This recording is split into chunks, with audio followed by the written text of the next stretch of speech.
Edgar Allan Poe showed in his Tales of the Grotesque and Arabesque that he had a deep knowledge of the inner man, especially of the darker side of human nature.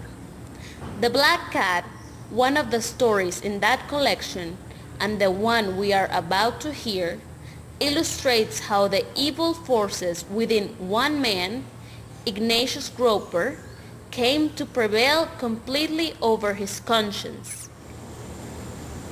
From my infancy, I was noted for the docility and humanity of my disposition. My tenderness of heart was even so conspicuous as to make me the jest of my companions. I was especially fond of animals, and was indulged by my parents with a great variety of pets. With this I spent most of my time, and never was so happy as when feeding and caressing them. This peculiarity of character grew, and in my manhood I derived from it one of my principal sources of pleasure. To those who have cherished an affection for a faithful and sagacious dog, I need hardly be at the trouble of explaining the nature or the intensity of the gratification thus derivable. I married early, and was happy to find in my wife a disposition not uncongenial with my own. Dearest, come, my love. I have a surprise for you. Oh, you are too good to me. What is it today? Today, darling, it's a cat, a beautiful cat. But sweetheart, we already have birds, a goldfish, a fine dog, rabbits, and a monkey. But he's so beautiful and intelligent too. Yes, he does have a fine coat of black fur, and he's so huge. What shall we name him? How about Pluto? Oh dear, that is a bit morbid. Wasn't he the god of the dead? Well, my dear, that is, after all fitting. He's all black, representative of darkness or death. All right, since it is the first name come to mind, Pluto he shall be. Pluto was my favorite pet and playmate. I alone fed him, and he attended me wherever I went about the house. It was even with difficulty that I could prevent him from following me through the streets. Pluto, stop cowering after me. Go home. Do you hear me? Turn around and go home. All right then, come along. What difference does it make? No one will notice you. Our friendship lasted in this manner for several years, during which my general temperament and character, through the instrumentality of the fiend intemperance alcohol, had experienced a radical alteration for the worse. I grew day by day more moody, more irritable, more regardless of the feelings of others. Where are my slippers? Where do you put my slipper, you wench? Did you look under the bed? What would they be doing under the bed? Why can't they be where I left them? Come here, you miserable, ugly, disgusting, beastly woman. Ouch! Take that. Help! Help! Someone! He's going to kill me! Help! Shut up, you bloody fiend. They'll hear you in the next town. My pets, of course, were made to feel the change in my disposition also. I not only neglected but ill-used them. For Pluto, however, I still retained sufficient regard to restrain me from maltreating him, as I made no scruple of maltreating the rabbits, the monkey, or even the dog, when by accident or through affection they came in my way. But my disease grew upon me, for what disease is like alcohol? And at length even Pluto, who was now becoming old and consequently somewhat peevish, even Pluto began to experience the effect of my ill temper. One night, returning home much intoxicated from one of my haunts about town, I fancied that the cat avoided my presence. I seized him. Come here, you beast. I'll show you who's boss. Take that, you fiend. You see this little penknife? Small, but sharp. Sharp enough to take out your bloody eye. Come closer, beast. There! There, you monster. You won't be peering at me so much anymore. I blush, I burn, I shudder when I think of that. When reason returned with the morning, when I had slept off the fumes of the night's debauch, I experienced a sentiment half of horror, half of remorse for the crime of which I had been guilty. but it was at best a feeble and equivocal feeling, and the soul remained untouched. I again plunged into excess and soon drowned in wine all the memory of the deed. In the meantime, the cat slowly recovered. The socket of the lost eye presented, it is true, a frightful appearance, but he no longer appeared to suffer any pain.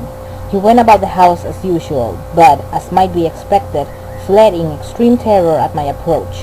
One morning, in cold blood, I slipped a noose about its neck and hung it to the limb of a tree. Hung it with the tears streaming from my eyes, and with the bitterest remorse at my heart. Hung it because I knew that it had loved me, and because I felt it had given me no reason of offense. Hung it because I knew that in so doing I was committing a sin, a deadly sin that would so jeopardize my immortal soul as to place it, if such a thing were possible, even beyond the reach of the infinite mercy of the most merciful and most terrible God. On the night of the day on which this most cruel deed was done, I was aroused from sleep by the cry of fire.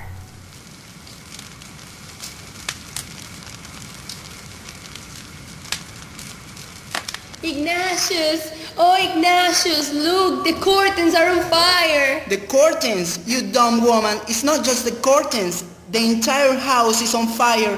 We have to get out of here. Follow me. Hurry! Down! Down these steps. Come on! Come on! A little further. A little more. There. We are out. Safe.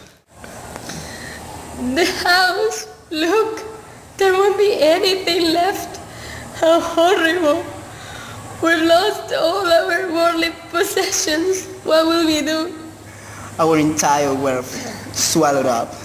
Soon after that conflagration, I resigned myself to a lifetime of despair.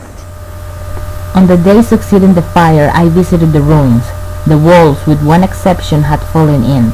This exception was found in a compartment wall, not very thick, which stood about the middle of the house, and against which had rested the head of my bed. The plastering had here, in great measure, resisted the action of the fire, a fact which I attributed to its having been recently spread. About this wall, a dense crowd were collected. Look at that! Isn't it strange? Singular! How unusual! Many persons seemed to be examining a particular portion of it with very minute and eager attention. I approached and saw, as if graven in best relief upon the white surface, the figure of a gigantic cat. The impression was given with an accuracy truly marvelous. There was a rope about the animal's neck. When I first beheld this apparition, for I could scarcely regard it as less, my wonder and my terror were extreme. One night, as I sat, half stupefied, in a den of more than infamy, my attention was suddenly drawn to some black object reposing upon the head of one of the immense hogsheads of gin, or of rum, which constituted the chief furniture of the apartment. I had been looking steadily at the top of this hogshead for some minutes, and what now caused me surprise was the fact that I had not sooner perceived the object thereupon. I approached it and touched it with my hand. We quickly found shelter in a small, humble apartment not too far from where our house had stood. For months I could not rid myself of the phantasm of the cat, and during this period there came back into my spirit a half-sentiment that seemed, but was not, remorse. I went so far as to regret the loss of the animal, and to look about me among the vile haunts which I now habitually frequented for another pet of the same species, and somewhat similar appearance, with which to supply its place. Do my eyes deceive me? But the resemblance is uncanny. You must be Pluto. But how can you be? Come closer. But there is a difference. Pluto was completely black. You master, your entire breast is white. Here, allow me to pet you. Why you seem to be quite fond of me? How would you like to come home with me? There's the landlord. Do you belong to him? I shall ask. Excuse me, But does this animal belong to you? No, I've never seen that beast before in my life. I was going to offer to purchase him, but if you have no claim to him, I shall just take him home. Suit yourself. When I prepared to go home, the animal evinced a disposition to accompany me. I permitted it to do so, occasionally stopping and patting it as I proceeded.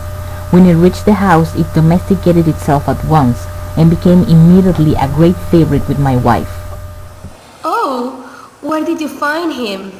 He's absolutely lovely. How wonderful! He likes me too. I discovered on the morning after I brought it home that, like Pluto, it also had been deprived of one of its eyes. This circumstance, however, only endeared it to my wife, who, as I have already said, possessed in a high degree that humanity of feeling which had once been my distinguishing trait, and the source of many of my simplest and purest pleasures. With my aversion to this cat, however, its partiality for myself seemed to increase.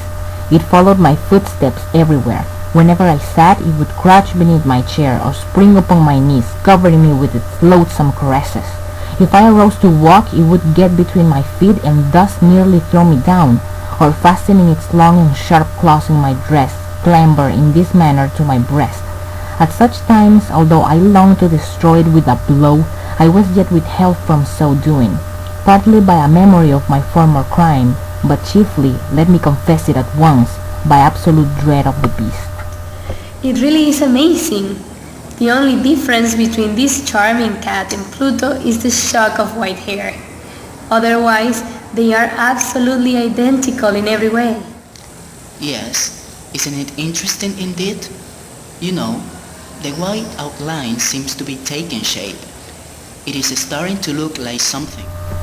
I shuddered to name what it was beginning to resemble. It was now the representation of, the image of a hideous, ghastly thing, of the gallows.